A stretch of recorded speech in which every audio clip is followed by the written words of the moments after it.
एक बार की बात है, किसी जंगल में एक चूहा रहता था। एक दिन जब वो अपनी बिल की तरफ लौट रहा था तो उसने एक गुफा में एक शेर को आराम करते देखा। शेर को मज़े में सोते हुए देख चूहे के मन में शरारत सूझी। चूहा शेर की गुफा में जा घुसा और शेर से ऊपर चढ़ गया। वह शेर के ऊपर खूब उछल कूद करने लगा और उसके बाल खींचने लगा।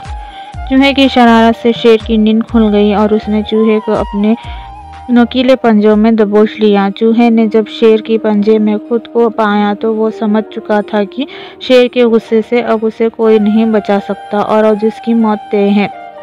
चूहा बुरी तरह डर गया और रो रो कर शेर से विनती करने लगा कि शेर जी, मुझे मत मारो, मुझसे भूल हो गई, मुझे जाने दो। अगर आज आप मुझे जाने देंगे तो मैं आपके इस उपहार के बदले भविष्य में जब भी आपको किसी मदद की ज़रूरत होगी मैं आपकी मदद करूँगा। चूहे की बातें सुनकर शेर की हंसी निकल गई। शेर ने कहा कि तुम तो खुद इतने छोटे हो, मेरी मदद क्या करोगे। चूहे की विनती सुनकर शेर को उस पर दया आ गई और उसने चूहे को छोड़ दिया। चूहे ने शेर को धन्यवाद बोला और वहां से चला गया। कुछ दिनों बाद जब शेर खाने की तलाश में इधर उधर घूम रहा था तभी अचानक किसी शिकारी के फैलाए जाल में फंस गया। शेर ने खुद को जाल से निकालने की भरपूर कोशिश की लेकिन निकल नहीं पाया। काफ़ी देर कोशिश करने के बाद शेर ने मदद के लिए दहाड़ लगानी शुरू की।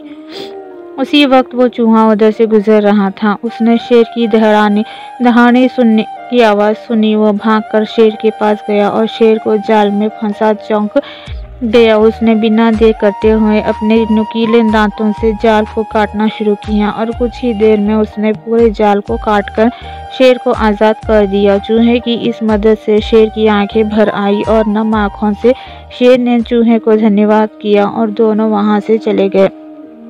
फिर शेर और चूहा अच्छे दोस्त बन गए। कहानी से सीख ये मिलती है कि हमें सिर्फ शरीर के आधार पर किसी इंसान को छोटा या बड़ा नहीं समझना चाहिए। साथ ही हमें दूसरों की मदद करनी चाहिए, क्योंकि जब हम दूसरों की मदद करेंगे तभी कोई हमारी मदद के लिए आगे आएगा।